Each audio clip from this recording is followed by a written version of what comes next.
sejam bem-vindos a Treinatec BH Curso. Meu nome é Diogo Rezende e estarei apresentando para vocês a aula sobre tipos de ar-condicionado. Vou mostrar principalmente a diferença de um ar-condicionado de janela, que é aquele quadrado, com um split, e quais são os modelos de split que nós temos.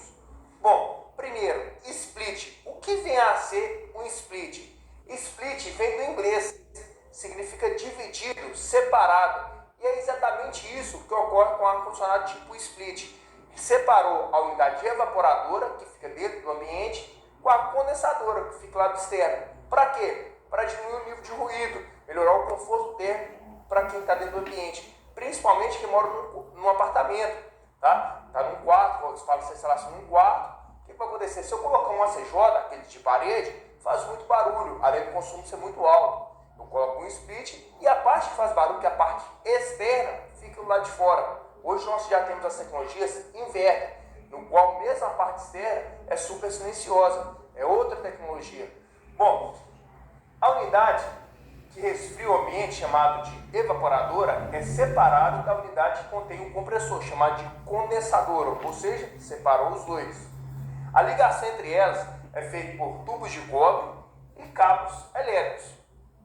Ao contrário de um ar-condicionado ACJ, a instalação de um split é necessário ter alguns cuidados especiais para validar a garantia do produto e obter uma durabilidade e qualidade de instalação. Igual brinco, de pendurar um ar-condicionado, qualquer um de pendura. A pessoa vê uma vez, não, meu espaço, ou olha o manual, eu vou instalar. Porém, para ter uma qualidade de instalação e a durabilidade e a garantia do produto, tem que ter alguns cuidados especiais e ferramentas também. Então, para isso que vocês estão fazendo esse curso, para mostrar passo a passo como é feita a instalação de forma correta, sem comprometer na durabilidade e garantia do produto. Bom, os primeiros passos para instalar um ar-condicionado split. A primeira coisa que você deve observar é o cálculo de carga térmica do ambiente. Por quê? Qual ar-condicionado que eu coloco? É somente eu chegar e olhar para o ambiente e saber, não, esse aqui é um de 12 mil, 22 mil BTUs, 30 mil? Não! Eu tenho que fazer um levantamento de carga térmica. Por quê? O que o ar-condicionado faz? Ele retira calor do ambiente.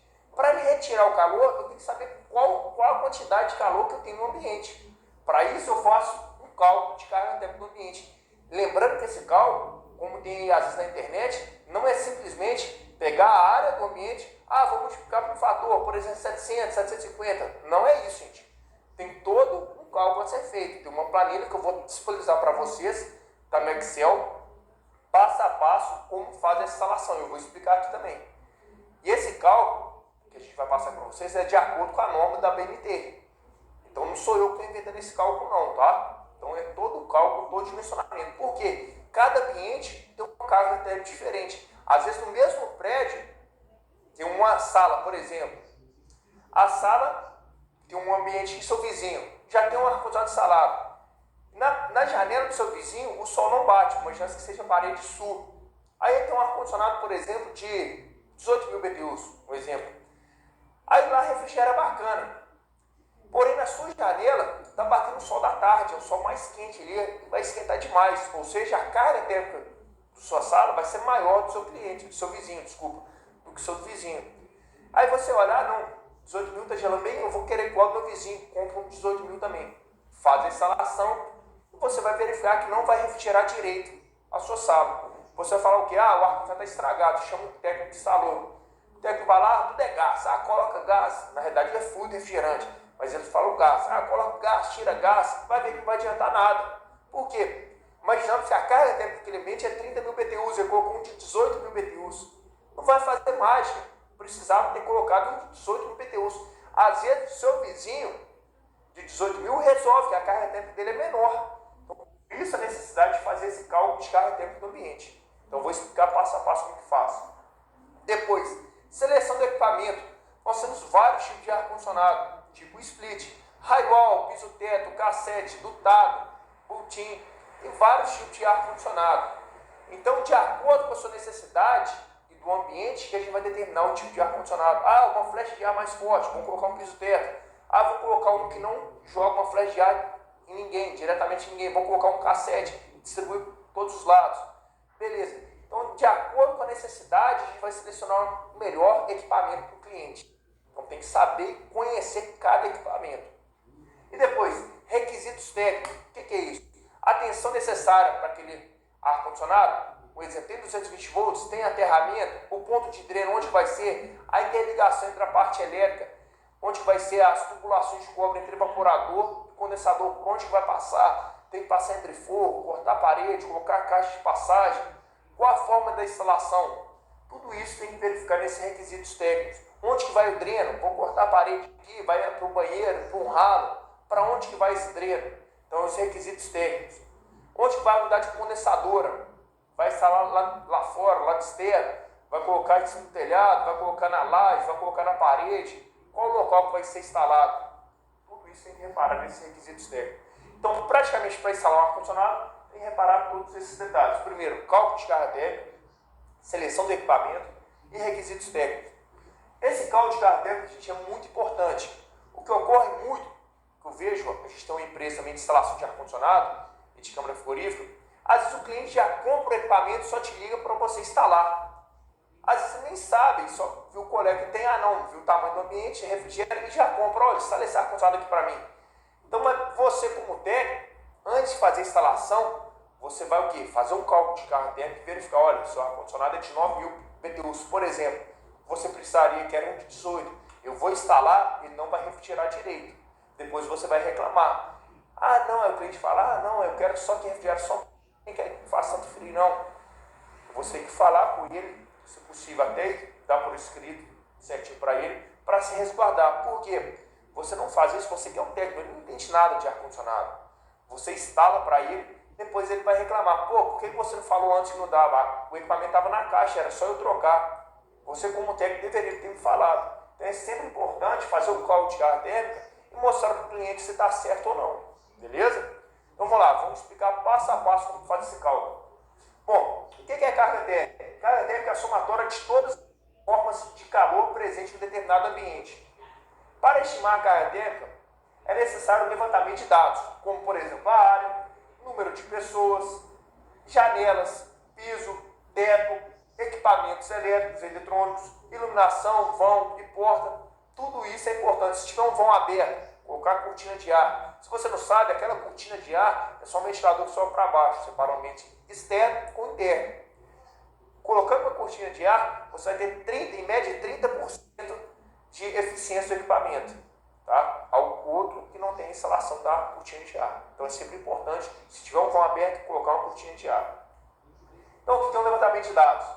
Tem um ambiente, você tem o calor, tem o sol, insolação, condução, no caso do telhado, convecção, radiação, outras fontes de calor, metabolismo, número de pessoas. Tinha um ambiente com pessoas, aquele ambiente parado, pessoas dormindo no quarto, é uma coisa.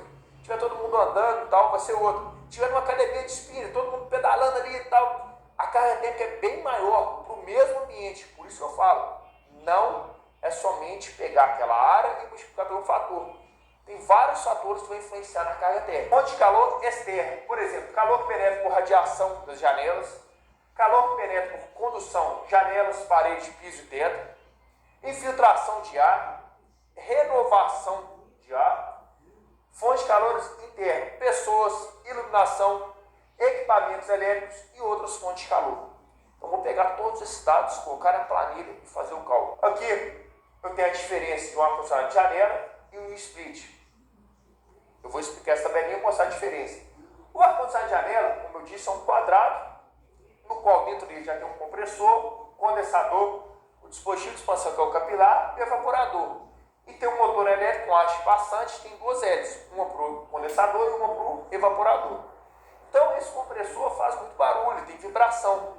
E praticamente está dentro do ambiente. Esse ruído vai todo para o ambiente interno. Então o que foi feito com o split? Separou a parte condensador, compressor e um motor elétrico, colocou no condensador, está aqui. O evaporador, não somente o evaporador com o motorzinho. Então essa é a diferença entre o ACJ, que é o ar-condicionado de janela, com o split. Separou o condensador com o evaporador. E o split tem vários modelos.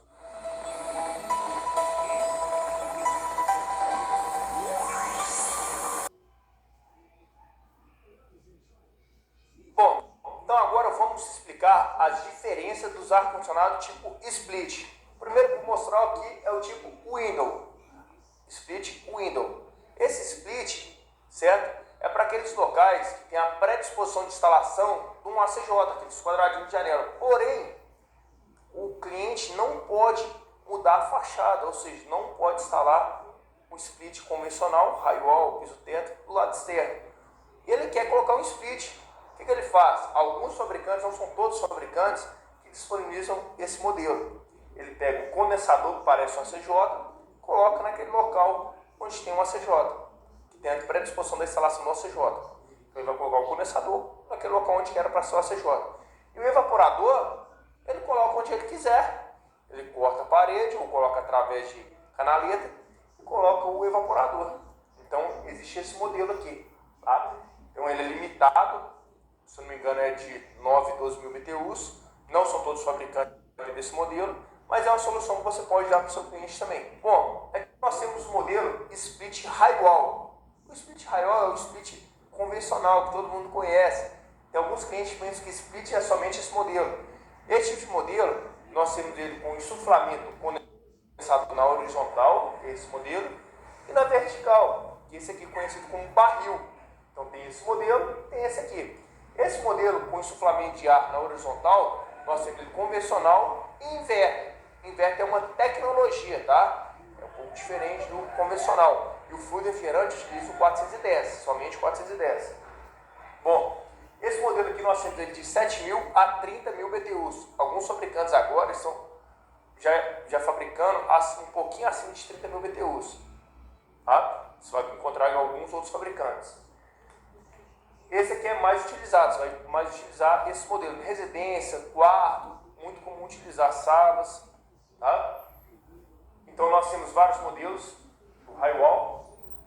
Temos ele split, 3-split, multi-split, tá? Tudo High-Wall. E temos o inverter. Qual que é a diferença do inverter com o convencional? O inverter tem duas placas eletrônicas, tanto no evaporador quanto no condensador. O compressor, os motores elétricos normalmente é tudo corrente contínua. O que vai acontecer?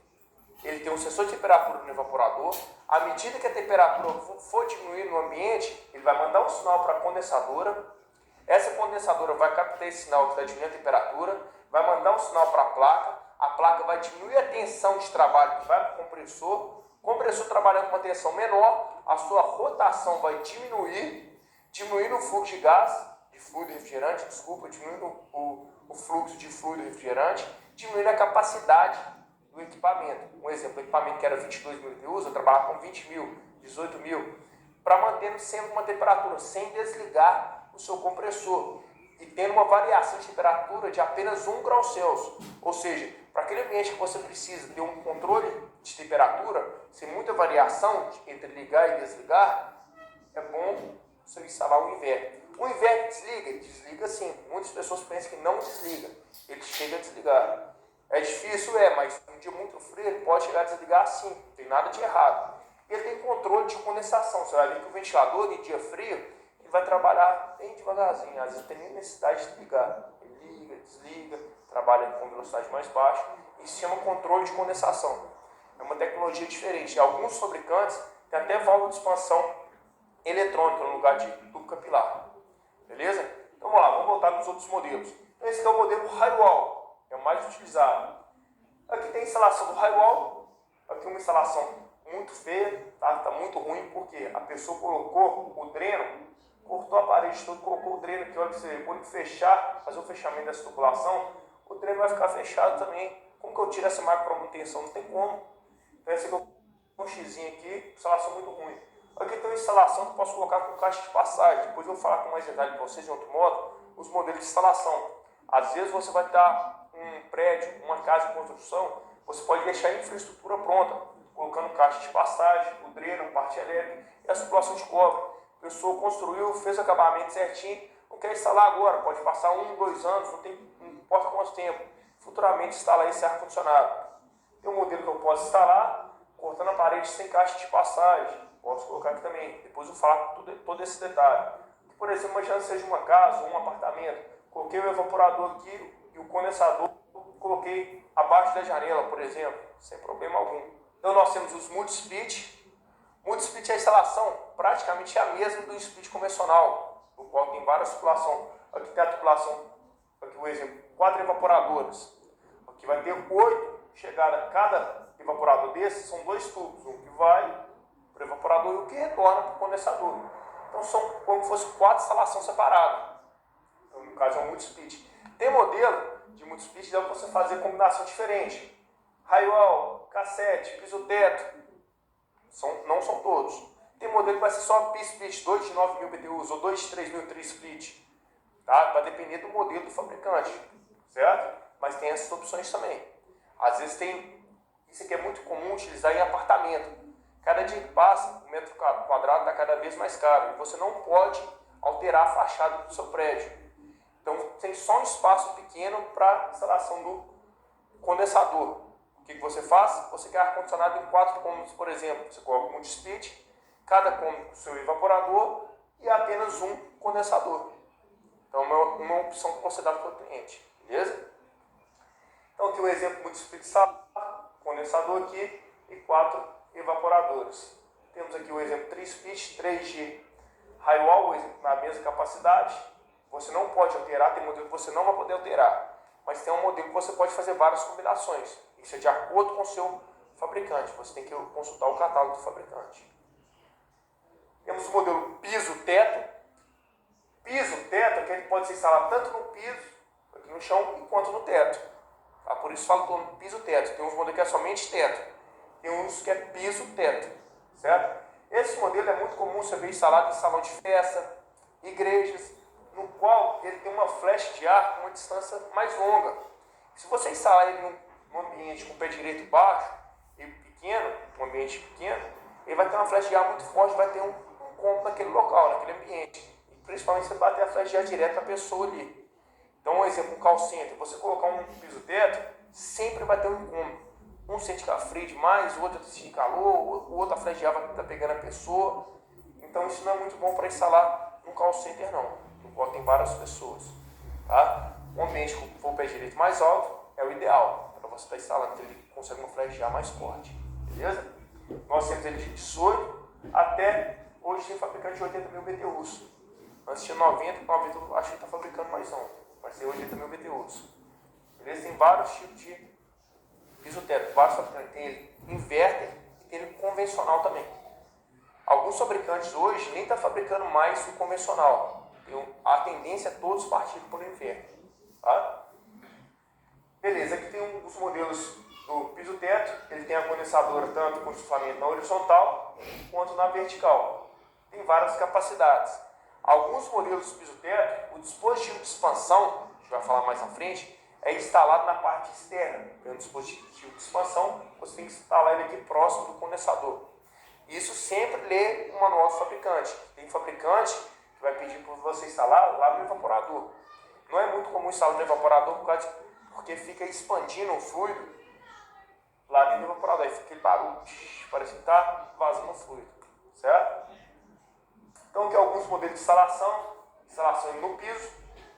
E eu particularmente evito instalar ele no piso, porque é muito poeira que ele pode pegar. Se tiver criança, pode colocar alguma coisa dentro do evaporador, quebrar essa hélice. E muito nível de sujeira, mas ele pode ser instalado assim também. Por isso é o nome piso-teto. Comum instalar aqui no teto. E aqui uma instalação inadequada, igual eu falei. De pendurar um funcionário, eu quero um de pendura. O que esse rapazinho que fez? Ele pegou um suporte de condensador e despendurou. Eu falei, despendurrar, nem instalar não, despendurou o evaporador, uma coisa horrorosa. Vai funcionar? Pode ser que funcione, pode ser que gela, beleza, mas isso está errado, pô. Faz de forma correta, são esses detalhes que vai separar um bom de um ruim. Um excelente profissional, um péssimo profissional. Aí você tem que perguntar, como você quer ser visto no mercado? Aquele cara top, excelente, que resolve. Ou, não, o cara é mais ou menos, mas tem um preço baratinho. Então sempre tem que ser o melhor. Pô. Procurar ser autocrítico. Pô, minha instalação ficou ruim, próxima vez eu faço melhor. Vou caprichar, minha tubulação vai ficar certinha, alinhada. Vou colocar a canaleta, não vou embutir. Sempre sendo autocrítico. Nunca vai dar bom.